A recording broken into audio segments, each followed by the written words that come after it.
Good afternoon, good afternoon, good afternoon, a very good afternoon, all of you. Good afternoon, Priyank, Ankita, Anshu, Priya, Rajat, Rahul, Tannu, Golu, Manish. क्या हाल है भाई आप सभी के? थोड़ा सा लेट हो चुके हैं इसीलिए अब आप लोगों के नाम नहीं लिए जाएंगे. विश आपकी मैंने ले ली सबकी. Good afternoon. हाँ जी. तो हम लोग पढ़ रहे थे भाई डाइस चैप्टर. और डाइस चैप्टर में हम लोग देखो ढेर सारे क्वेश्चंस हम लोग कर चुके हैं. डाइस यानी कि पासा. जब भी हम लेक्चर स्टार्ट करते हैं तो पीछे का पूरा रिवीजन हम जरूर करते हैं. वो रिवीजन होना हमारे लिए बेहद जरूरी है. तो सबसे पहले हमने डाइस में सॉल्व किए थे वन फिगर क्वेश्चन. ठीक है. वन फिगर के बाद हमने टू फिगर क्वेश्चन सॉल्व किए. टू फिगर के अंदर टोटल तीन केस थे. No common, one common, two common. फिर हमने मोर देन टू फिगर वाले क्वेश्चन किए और फिर हमने ओपन डाइस पढ़ा. और ओपन डाइस में जब हम क्वेश्चंस को सॉल्व कर रहे हैं तो हम किस मेथड से कर रहे हैं? अल्टरनेट और जी मेथड. इसके बाद जो हम ऑप्शंस को एलिमिनेट कर रहे हैं वो किस बेसिस पे कर रहे हैं कि दो विपरीत सतह ना तो कभी एक साथ दिख सकती ना कभी एक साथ छिप सकती हैं. और है ना. और दूसरा दूसरा की रोटेशन मेथड. है ना. दूसरा रोटेशन मेथड. टोटल 51 क्वेश्चन हम लोगों ने कर लिए हैं. कितने क्वेश्चन कर लिए हैं टोटल? क्यों भाई? टोटल 51 के आसपास कर लिए थे हमने. अभी देखते हैं कितने क्वेश्चन हमने कर लिए. फटाफट से क्वेश्चन हमारे सामने आएगा. Open dice.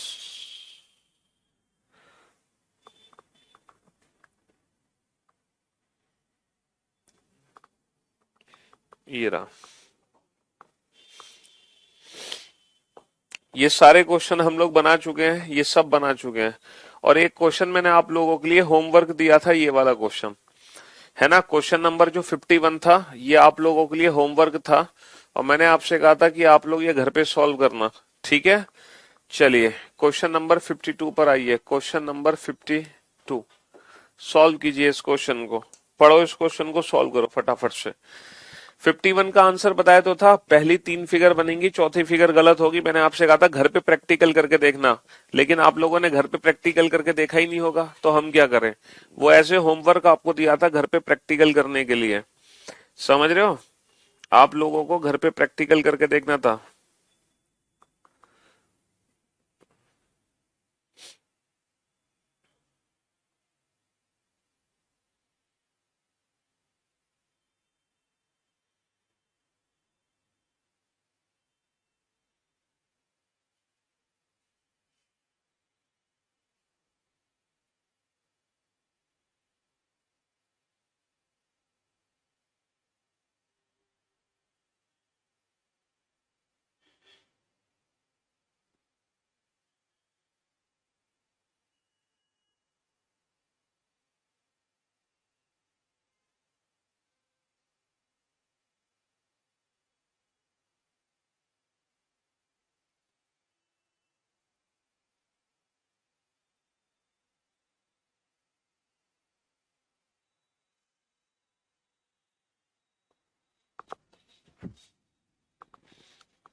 पहले पढ़ो इस क्वेश्चन को.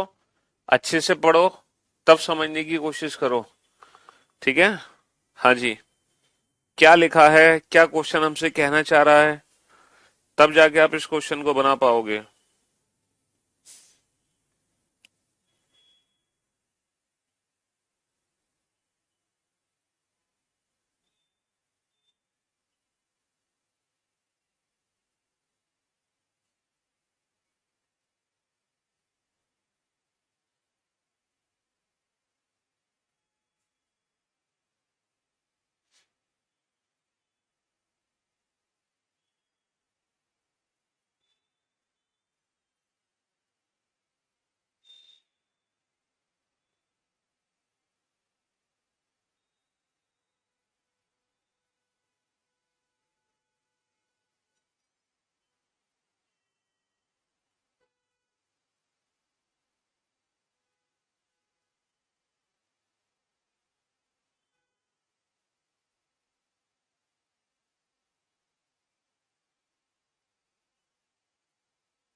ऐसे कैसे नहीं हो रहा ये बताओ, ऐसे कैसे नहीं हो रहा? इतना तो ये आसान क्वेश्चन है, इतना तो इजी क्वेश्चन है, तब भी आपसे नहीं हो रहा।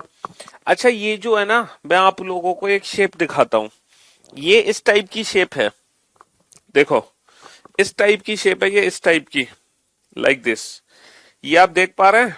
हाँ जी, इस टाइप की शेप है कि टोटल हमारे सामने कितनी सरफेस है सर? टोटल हमारे सामने 6 सरफेस है ना? देखो वॉलेट है, wallet, red, orange, yellow, blue, green, ये टोटल 6 सरफेस है। यहाँ पर एक सरफेस ऊपर है, एक सरफेस नीचे है। तो जो ऊपर नीचे वाली सरफेस है वो तो ब्लैंक है, और जो 6 की 6 सरफेस है वो इस साइड है, इस साइड है। ठीक है?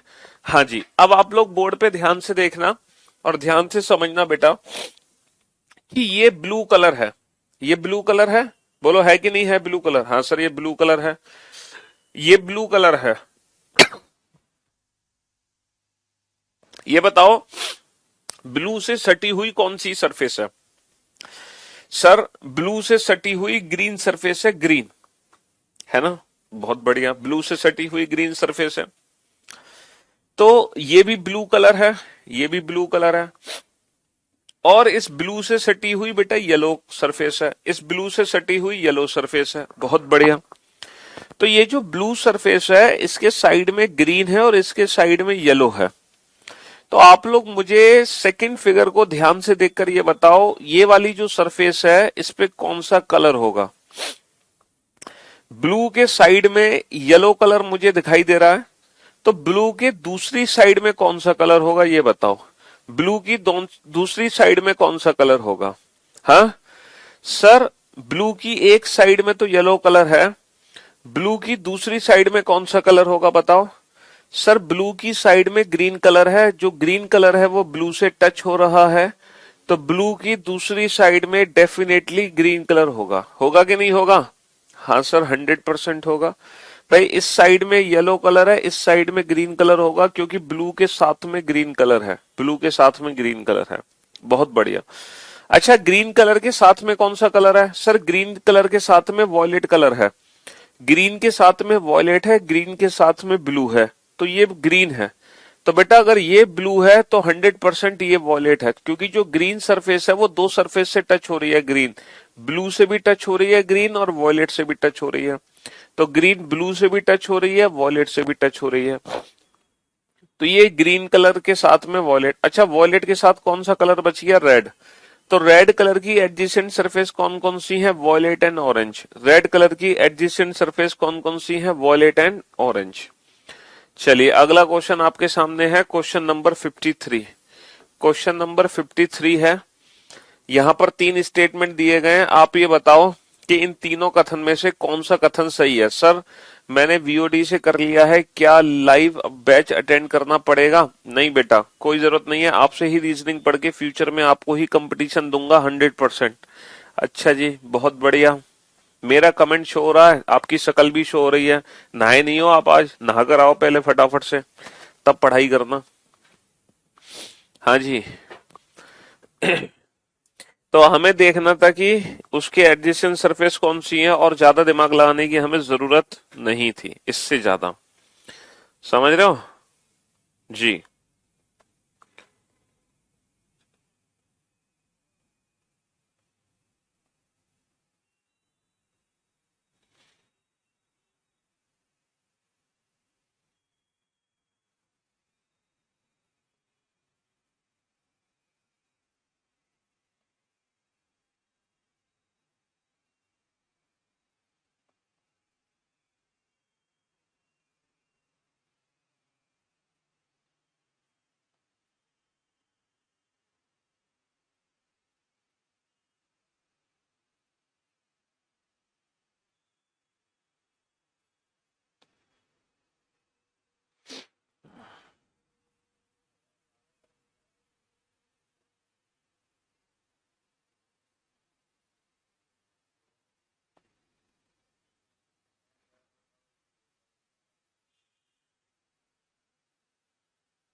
बताओ तीनों स्टेटमेंट में से कौन सा स्टेटमेंट सही है, जल्दी से बताओ फटाफट से। है हाँ हाँ हमारा बेटा, हमारा हमारी एप्लीकेशन बहुत शानदार है। ये आप लोगों का फेस भी दिखाती है पढ़ते हुए। बहुत खतरनाक एप्लीकेशन है हमारी। हम्म। देखो यहां पर एक ही पासे की चार अलग अलग स्थितियां दी गई हैं। पहला स्टेटमेंट है, यह ज्ञात करने के लिए 6 से अंकित फलक के विपरीत कौन सा फलक है, आकृतियां सेकंड तथा थर्ड पर्याप्त हैं। ये बताओ, find the number which is opposite to 6। Find the number which is opposite to 6। Find the number which is opposite to 6। ये पता लगाने के लिए सेकंड और थर्ड जो फिगर है वो सफिशिएंट है, ये बताओ। 6 के अपोजिट क्या है ये पता लगाने के लिए सेकंड और थर्ड फिगर सफिशिएंट है। सर अगर मैं सेकंड और थर्ड फिगर को ध्यान से देखता हूं तो यहाँ पे वन कॉमन ट्रिक लगेगी, और वन कॉमन ट्रिक को लगाने के बाद हम 100% बता सकते हैं व्हाट इज अपोजिट टू 6। यानी कि पहला स्टेटमेंट 100% ट्रू है।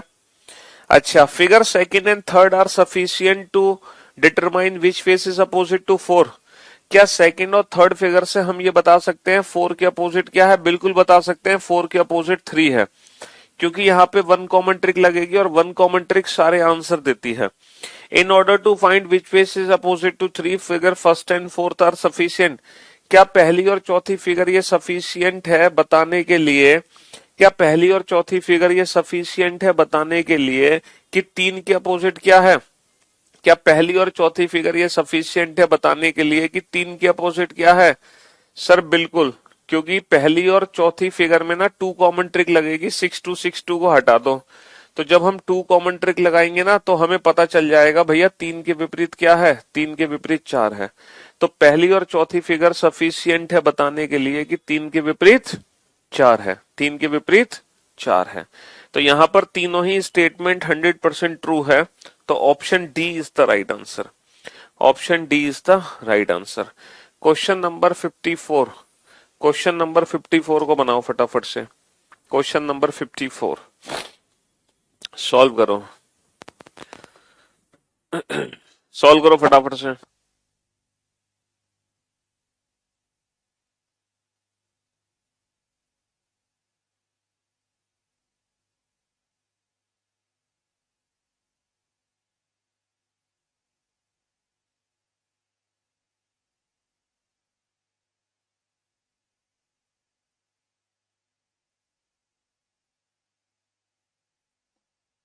फटाफट पढ़ना सीखो क्वेश्चन को।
साउंड प्रॉब्लम हो गई? चलिए कोई बात नहीं। जमीन पर 4 मानक पासे फेंके जाते हैं, हमने जमीन पर 4 मानक पासे फेंक दिए। ठीक है जी, हमने जमीन पर 4 मानक पासे फेंक दिए। और ये जो 4 मानक पासे हैं, यूजुअल डाइस, स्टैंडर्ड डाइस वो डाइस होता है जिसमें हर दो अपोजिट सरफेस का सम 7 होता है। तो जब हमने 4 मानक पासे फेंके तो इनकी ऊपरी सतहों पर क्रमशः है 4, 3, 1, 5 है। तो आप ये बताओ, अगर ऊपरी सतह पे 4, 3, 1, 5 है तो निचली सतह पे क्या होगा? बेटा 4 के विपरीत क्या है सर? 4 के विपरीत है 3। 3 के विपरीत क्या है सर? 3 के विपरीत है 4। 1 के विपरीत क्या है सर? 1 के विपरीत है 6। 5 के विपरीत क्या है सर? 5 के विपरीत है 2। 5 के विपरीत क्या है? 5 के विपरीत है 2। समझ रहे हो? हाँ जी। तो अगर ऊपरी सतहों पे 4, 3, 1, 5 है तो 100% नीचे क्या होगा? 3, 4, 6, 2 होगा। तो हमसे पूछा है निचली सतहों पर संख्याओं का कुल योग कितना होगा? तो 3 और 4 7 और 6 13 और 2 15। कितना आंसर होगा? 15 आंसर होगा। अच्छा, इस क्वेश्चन को हम ऐसे भी सॉल्व कर सकते थे कि यहां पर दोनों अपोजिट सरफेस का सम कितना है? 7। यहां पर दोनों अपोजिट सरफेस का सम कितना है? 7 7 7। तो 7 और 7 14 और 7 21 और 7 28। तो भैया टोटल सम कितना हो गया? टोटल सम 28 हो गया, है ना? टोटल सम कितना हो गया? 28। ऊपरी सतहों का योग कितना है बेटा? 4 और 3 7 और 1 8 और 5 13। ऊपरी सतहों का योग है 13। तो 28 में से अगर मैं 13 माइनस कर दूं तो बेटा निचली सतहों का योग आ जाएगा 15। तो मैं इस क्वेश्चन को डायरेक्ट ऐसे भी सॉल्व कर सकता था, 28 माइनस का 13 सीधा। मुझे ये सॉल्यूशन की कोई जरूरत ही नहीं थी। ठीक है, सबका कमेंट जा रहा है, चिंता मत करो। अब हम बेटा क्वेश्चन करेंगे language based question, question number 55। पासे में वो क्वेश्चन करेंगे जो भाषा पे आधारित प्रश्न है। किस पर आधारित प्रश्न है? एक भाई साहब कह रहे हैं स्टैंडर्ड। बेटा यूजुअल का मतलब स्टैंडर्डाइज ही होता है। यूजुअल स्टैंडर्डाइज मानक पासा, ये स्टैंडर्डाइज था। अब हम लैंग्वेज बेस्ड क्वेश्चन सॉल्व करने जा रहे हैं। ठीक है, 28 कैसे हुआ? बेटा इन दोनों अपोजिट सरफेस का सम कितना है? 7। इन दोनों अपोजिट सरफेस का सम कितना है? 7 7 7। तो 7 और 7 14 और 7 21 और 7 28। 28 में से ऊपर वाला हटा दो 13, तो नीचे वाला आ जाएगा ना 15। चलिए अब हम लैंग्वेज बेस्ड क्वेश्चन शुरू करने जा रहे हैं। आंसर दो। ये है भाषा पे आधारित प्रश्न। किस पर आधारित प्रश्न? भाषा पर आधारित प्रश्न। ठीक है, ये क्वेश्चन आपके सामने है, कोशिश करो आप इस क्वेश्चन को सॉल्व कर दो। ठीक है हाँ जी, मेरा कॉमन सेंस यूज करना है। देखो जो भी कुछ हमने डाइस चैप्टर में अभी तक पढ़ा, ठीक है ना, जो भी कुछ हमने डाइस चैप्टर में पढ़ा है, जो भी कुछ हमने डाइस चैप्टर में पढ़ा है, ठीक है, अगर आप इस डाइस को समझ पाए हैं तो लैंग्वेज बेस्ड क्वेश्चन बेटा बहुत इजी है। ये कॉमन सेंस पर आधारित प्रश्न है। थोड़ा सा कॉमन सेंस हमें यूज करना है ना। सर एक बहुत बड़ा डाउट है, आप क्लास में इजी क्वेश्चंस कराते हैं या आपसे क्लास लेने के बाद क्वेश्चंस इजी लगते हैं? ये तो आप डिसाइड करो कि हम इजी क्वेश्चन कराते हैं या हमसे क्लास लेने के बाद क्वेश्चन इजी लगते हैं। You are the best teacher. आपकी बुक काफी अच्छी है, मेरे स्कोर में काफी इम्प्रूवमेंट हुआ है। जिंदगी में ऐसी रीजनिंग नहीं पढ़ी सर, कई जगह मैं ऑलरेडी पढ़ चुका था, बट सीरियसली आप सबसे अलग। भैया सबसे अलग नहीं है, हमारे भी 2 हाथ 2 पैर है ना, 1 नाक 1 मुंह है, 2 आंखें हैं, 2 कान है। हम भी इंसान ही है, नॉर्मल जैसे सब हैं। रीजनिंग में तो टॉप करने के लिए किस स्ट्रेटेजी से प्रिपरेशन करें फर्स्ट अटेम्प्ट में? अच्छा जी, हिंदी मीडियम में अलग पेजेस है, इंग्लिश मीडियम में अलग पेजेस है। इंग्लिश मीडियम में शायद 702 पेज है, हिंदी मीडियम में शायद लगभग इंग्लिश में 702 हैं और हिंदी मीडियम में है 663। चलिए तो मेरे भाई मेरे दोस्त अब आप बोर्ड पे ध्यान से देखना। ये बहुत ही इजी क्वेश्चन है, बहुत ही सिंपल क्वेश्चन है। क्वेश्चन क्या है? यदि संख्या 2 4 6 से सटी हुई है, यदि एक संख्या 2 4 6 से सटी हुई है, तब निम्नलिखित में से कौन सा कथन सत्य है? अच्छा एक बात बताओ, एक डाइस मैंने आपके सामने बना दिया, एक पासा मैंने आपके सामने बना दिया। अब इस पासे में हमसे क्या बोला गया है, जो एक संख्या है वो 2 4 6 से सटी हुई है, यानी कि जो 2 4 6 है वो एक के नजदीक है, एक के आसपास है 2 4 6, है ना। तो 2 4 6 यहां भी हो सकता है, 2 4 6 यहां भी हो सकता है, और 2 4 6 बेटा नीचे भी हो सकता है और यहां भी हो सकता है। क्योंकि किसी भी पासे में एक तो होती है, जैसे ये एक है, इसके विपरीत क्या है, 5 है। तो किसी भी पासे में एक तो होती है विपरीत सतह, और उस विपरीत सतह को छोड़कर कितनी सतह बच गई, 4। तो वो चारों ही सतह बेटा इससे सटी है। देखो 2 भी इससे सटा हुआ है, 6 भी इससे सटा हुआ है, 3 भी इससे सटा हुआ है, और 4 भी इससे सटा हुआ है। तो जो एक है इसके साथ में सारी की सारी सरफेस सटी हुई है, सिर्फ अपोजिट सरफेस को छोड़कर। तो किसी भी डाइस में एक तो होती है अपोजिट सरफेस और 4 होती है उसकी एडजेसेंट सरफेस। ठीक है, 4 होती है एडजेसेंट सरफेस। तो आप मुझे बता सकते हो find the number which is opposite to 1। एक के पीछे क्या है, एक के पीछे कौन सी सरफेस होगी, find the number which is opposite to 1। Sir एक के पीछे का भी 2 हो सकता है, 4 हो सकता है, 6। सर एक के पीछे 2 4 6 में से कुछ नहीं हो सकता, क्योंकि 2 4 6 तो एक के नजदीक है। तो एक के पीछे या तो 3 है या 5 है। भाई एक के पीछे या तो 3 होगा या 5 होगा, इनमें से कोई एक होगा, क्योंकि 2 4 6 तो एक से सटा हुआ है। अब देखते हैं कौन सा स्टेटमेंट 100% ट्रू है। 2 इज अपोजिट टू 6, क्या बेटा 2 6 के विपरीत होगा। सर 2 4 6 एक के नजदीक है, लेकिन ये जरूरी नहीं है कि 2 6 के अपोजिट होगा, ये जरूरी नहीं है। 2 4 6 में से कोई भी एक दूसरे के अपोजिट हो सकता है, कोई भी एक दूसरे के एडजेसेंट हो सकता है। तो 2 6 के विपरीत है, ये सिर्फ एक संभावना है, ये कंफर्म आंसर नहीं है ना। 1 इज एडजेसेंट टू 3, बेटा क्या 1 और 3 एक दूसरे के एडजेसेंट होंगे, बिल्कुल सर ये भी एक पॉसिबिलिटी है, क्योंकि अगर 1 के अपोजिट 5 है, अगर 1 के अपोजिट 5 है तो 1 और 3 क्या हो जाएंगे, एडजेसेंट हो जाएंगे, ये भी एक संभावना है ना, ये भी एक संभावना है। क्या 3 5 के विपरीत है, सर 3 और 5 कभी भी एक दूसरे के विपरीत नहीं जा सकते, ये स्टेटमेंट बेटा 100% फॉल्स है, ये स्टेटमेंट 100% फॉल्स है।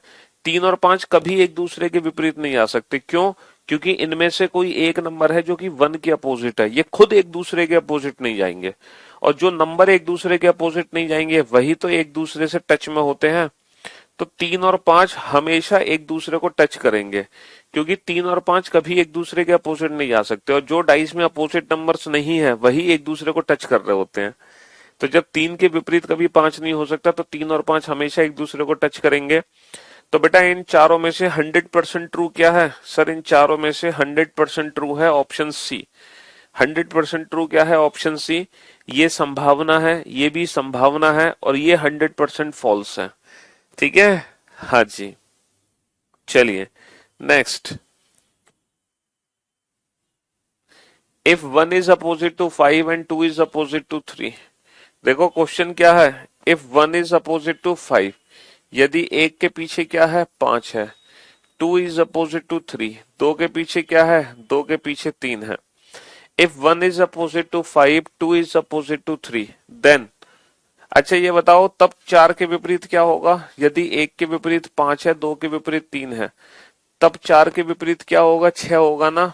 अब आप आंसर दो कि इन चारों में से कौन सा ऑप्शन करेक्ट होगा। 100% ट्रू ऑप्शन पहचानना, फ्लिपकार्ट पर आ जाएगी इंग्लिश की, क्यों परेशान हो रहे हो। 100% ट्रू कंक्लूजन पहचानना, ठीक है, 100% ट्रू कंक्लूजन।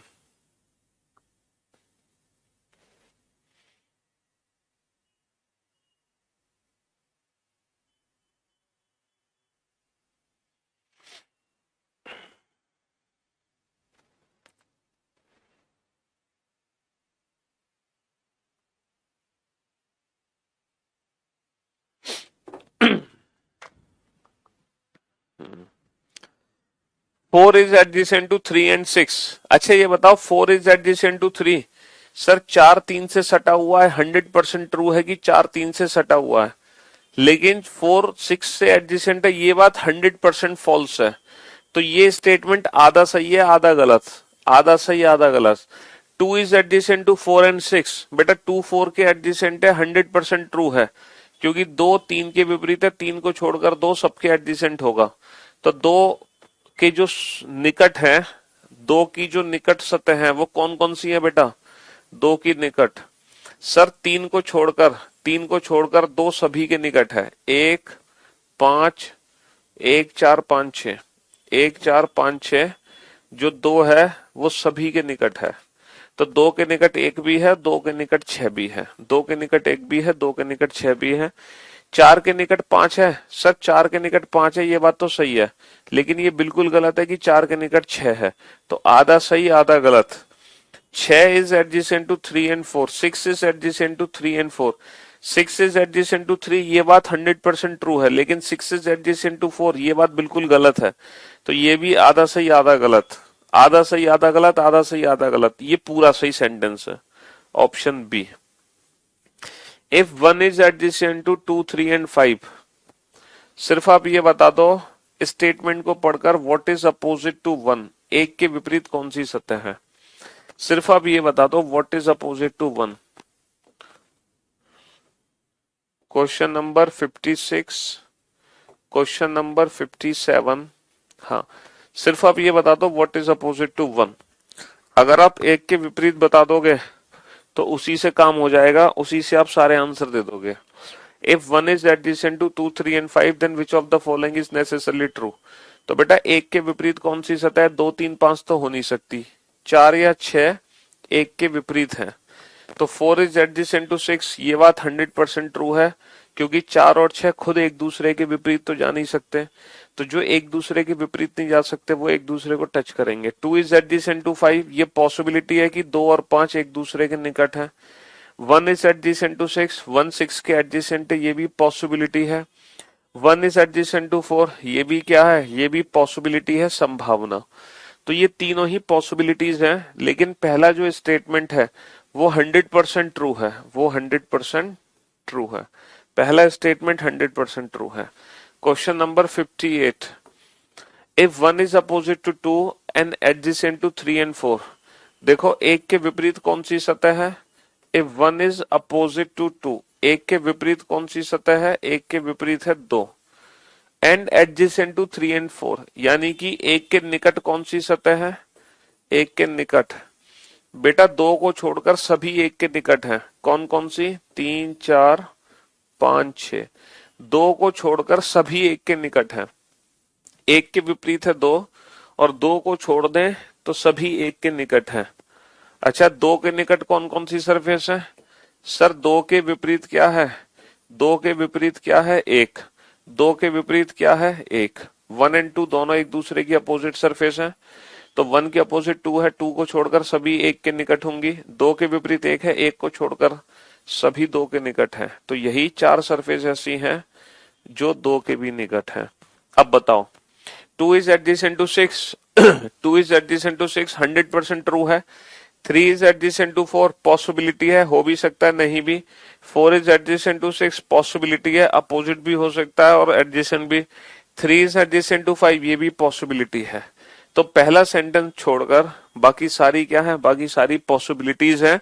सिर्फ फर्स्ट स्टेटमेंट ऐसा है जो कि 100% ट्रू है। फर्स्ट स्टेटमेंट को छोड़कर सारी की सारी क्या है? All are possibilities, all are possibilities, first statement को छोड़कर। ठीक है, हाँ जी। Question number 59, if 2 is opposite to 3 and adjacent to 4 and 6, if 2 is opposite to 3, मुझे एक बात बताओ, अगर 2 3 के विपरीत है तो 2 के निकट एडजेसेंट टू 2 क्या है? एडजेसेंट टू 2 क्या है? और एडजेसेंट टू 3 क्या है? एडजेसेंट टू 3 क्या है? अगर 2 और 3 एक दूसरे की अपोजिट सरफेस है तो एडजेसेंट टू 2 क्या है और एडजेसेंट टू 3 क्या है?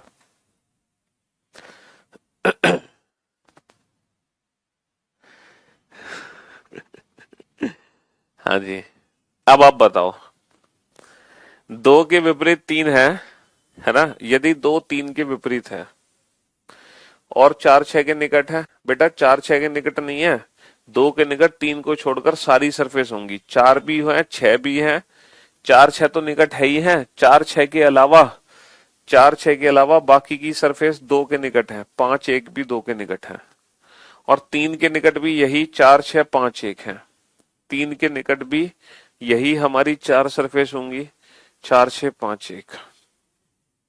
One is opposite to five, क्या वन फाइव एक दूसरे के अपोजिट है? पॉसिबिलिटी है, हो भी सकते नहीं भी। Four is opposite to six, sir four six के अपोजिट है, पॉसिबिलिटी है, हो भी सकते नहीं भी। Four is adjacent to two and six, sir four is adjacent to two, ये 100% ट्रू है कि four is adjacent to two, but four is adjacent to six ये पॉसिबिलिटी है। तो आधा तो सही है, आधा पॉसिबिलिटी है। One is adjacent to two and three, देखो वन टू के भी एडजेसेंट है और वन थ्री के भी एडजेसेंट है। ये एक ऐसा सेंटेंस है जो पूरा का पूरा 100% ट्रू है। ये एक ऐसा सेंटेंस है जो पूरा का पूरा 100% ट्रू है। तो अगर आपने डाइस के पिछले चारों केसेस पढ़ लिए हैं, one figure, two figure, more than two figure, open dice, तो ये जो लैंग्वेज बेस्ड क्वेश्चन है ना, ये तो हलवा है आपके लिए, हलवा। समझ रहे हो? ये तो कॉमन सेंस पर बेस्ड क्वेश्चंस हैं, बहुत बेसिक कंसेप्ट पर आधारित। ठीक है जी, हाँ जी। इसमें तो कोई ट्रिक ही काम नहीं कर रही, सिर्फ हमें ये पता होना चाहिए कि अपोजिट सरफेस को छोड़कर बाकी जितनी भी सरफेस बच जाती है वो उसके एडजेसेंट होती हैं। जैसे इसमें टू के अपोजिट क्या है? थ्री है। जैसे टू के अपोजिट क्या है? ये टू है, टू, तो टू के अपोजिट क्या है? थ्री है, तो टू के अपोजिट थ्री है। अब थ्री को छोड़कर कितनी सरफेस बच गई? चार छह पांच एक। तो जो चार छह पांच एक है वो बेटा यहां पर है, चार छह पांच एक यहां पर है, यहां पर है चार छह पांच एक। और चार छह पांच एक बेटा टू को भी टच करेंगी और चार छह पांच एक थ्री को भी टच करेंगे। तो जो एक नंबर होगा चार छह पांच एक, तो जो एक नंबर होगा वो टू को भी टच करेगा, जो एक नंबर होगा वो थ्री को भी टच करेगा, दोनों को टच करेगा। ठीक है जी, हाँ जी। चलिए, क्वेश्चन नंबर 60, पढ़ो इस क्वेश्चन को। ये क्वेश्चन क्या है? The sum of the number of dots on the opposite faces is 7। यहां प्रत्येक पासे में विपरीत सतहों पर बिंदुओं की संख्या का योग 7 है। प्रत्येक पासे में बिंदुओं की संख्या का योग 7 है विपरीत सतहों पर। विपरीत सतहों पर बिंदुओं की संख्या का योग 7 है, इसका मतलब क्या है? सर इसका मतलब है दीज ऑल आर स्टैंडर्डाइज। बेटा क्लास में अभी अभी एंटर हुए हो तो समझ कहां से आएगा? पहले क्लास क्यों नहीं शुरू करी आपने? हैं, ये मेरी गलती नहीं है, ये आपकी गलती है। धोखा आप अपने आप को दे रहे हो, मुझे नहीं दे रहे हो। ठीक है जी, हाँ जी। ये सारे के सारे क्या हैं? ये सारे के सारे मानक पासा है। These all are standard dices, these all are standard dices. ये भी मानक पासा है, ये भी मानक पासा है, ये भी मानक पासा है, ये भी, ये भी, ये भी। अच्छा, मानक पासा कौन से पासा होते हैं? सर वो पासा जिसमें वन के अपोजिट क्या होता है? सिक्स, सिक्स के अपोजिट वन। जिसमें टू के अपोजिट क्या होता है? फाइव, फाइव के अपोजिट टू। जिसमें थ्री के अपोजिट क्या होता है? फोर, फोर के opposite three. These all are standardise, है ना? जिसमें हर दो अपोजिट सरफेस का सम कितना होता है? 7 होता है। वो होते हैं मानक पासा, स्टैंडर्डाइज। अब ये क्वेश्चन आपके सामने है, इस क्वेश्चन को सॉल्व करो। ये क्वेश्चन आपके सामने है, लाइव क्लास पहली बार ले रहे हैं, आपकी क्लास बहुत जबरदस्त पढ़ाते। हाँ जी, ये सॉल्व करो इस क्वेश्चन को। कंडीशन बेस्ड क्वेश्चन है, एक कंडीशन दी गई है, उसके आधार पे हम इस क्वेश्चन का आंसर दे सकते हैं। एक कंडीशन है, उसके आधार पे इस क्वेश्चन को सॉल्व करो जल्दी से।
हाँ जी। अब देखो क्वेश्चन क्या है, जरा इसको ध्यान से समझना, ठीक है। If the dice first second and third have even number of dots on their bottom faces, ये पता है क्या कह रहे हैं। If the dice first second third, if the dice first second third have even number of dots on their bottom faces, इनके bottom faces पे जो नंबर ऑफ डॉट्स हैं वो इवन है, इवन। अच्छा, हमें पता कैसे चलेगा इवन डॉट्स क्या है, हमें पता कैसे चलेगा इवन डॉट्स, तो बेटा इवन डॉट्स होंगी 2 4 6। अच्छा, ऑड डॉट्स क्या होंगी सर, अगर मैं ऑड डॉट्स की बात करता हूं तो वो होंगी 1 3 5। अच्छा, आपके एग्जाम में गलती से अगर सिर्फ और सिर्फ पासे पे इवन नंबर डॉट्स हो और इसके अलावा कोई डॉट्स ही ना हो, पासे पर सिर्फ इवन नंबर डॉट्स हैं, यानी कि जो बिंदुओं की संख्या है वो हमेशा समी है, तो वो जो डॉट्स आप मानोगे ना पासे पे, वो मानोगे 2 4 6 8 10 12, 2 4 6 8 10 12।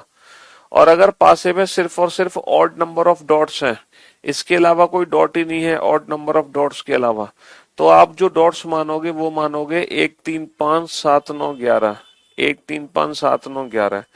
लेकिन यहाँ पर जो डाइस हैं वो स्टैंडर्ड डाइस हैं, जिस पर 1 से लेकर 6 तक की बिंदु अंकित हैं। तो ये वो पासे हैं जिस पर 1 से लेकर 6 तक के बिंदु अंकित हैं, इसमें इवन डॉट्स भी हैं और ऑड नंबर ऑफ डॉट्स भी हैं। लेकिन हमसे क्या बोला जा रहा है कि जो पहला पासा है, दूसरा पासा है, तीसरा पासा है, ये तीन ऐसे पासे हैं, ये तीन ऐसे पासे हैं जिनकी बॉटम सरफेस पे इवन नंबर ऑफ डॉट्स है। तो हमें पता कैसे चलेगा कि पहले पासे में बॉटम सरफेस पे इन तीनों में से कौन सी डॉट है, हमें पता कैसे चलेगा। अच्छा, आप लोग मुझे एक बात बताओ, ये स्टैंडर्डाइज है तो यहाँ पर 5 है, तो बेटा 5 के पीछे क्या होगा सर, 5 के पीछे होगा 2, भाई 5 और 2 7। अच्छा, 6 के पीछे क्या होगा सर, 6 के पीछे होगा 1, 6 और 1 7। तो बेटा 5 2 6 1, 5 2 6 1। अब बच गए कौन कौन से नंबर, 3 और 4। तो 3 और 4 में से इवन नंबर ऑफ डॉट्स कितनी है, 3 या 4 सर, 4। तो 100% 4 नीचे है और 3 ऊपर है, ऐसे पता चल गया हमें। अच्छा, ये 3 है, 3 के पीछे 4 चला गया, 5 के पीछे 2 चला गया, तो 3 4 5 2 चले गए, 3 4 5 2 चले गए, बचे क्या 6 1। अब 6 1 में इवन नंबर ऑफ डॉट्स क्या है 6, तो 6 नीचे 1 ऊपर। अच्छा, ये 2 है, तो 2 के पीछे 5, 6 के पीछे 1, तो बेटा 2 5 6 1, 2 5 6 1 चले गए, बचा क्या 3 4। 3 4 में से इवन नंबर ऑफ डॉट्स कितनी है 4, तो 4 नीचे 3 ऊपर। बस यही क्वेश्चन है, यही कंडीशन है, इसके अलावा कुछ नहीं करना। अब क्या पूछा हमसे, then what would be the total number of dots on the top faces. तो बेटा इन्हीं पासों के ऊपरी सतहों पर कुल बिंदुओं की संख्या कितनी है, तो ऊपरी सतहों पर कुल बिंदुओं की संख्या कितनी हो गई, 3 और 1 4 और 3 7। तो ऊपरी सतहों पर बिंदुओं की कुल संख्या कितनी हो गई, 7 होगी। है, कितना आसान क्वेश्चन था, कितना इजी क्वेश्चन था, इससे ज्यादा आसान मिलेगा तुम्हें, नहीं मिलेगा। चलो इस क्वेश्चन को बनाओ।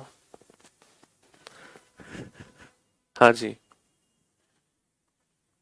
तो फाइनली बेटा, है ना, फाइनली हम डाइस चैप्टर को पूरे तरीके से समाप्त कर चुके हैं।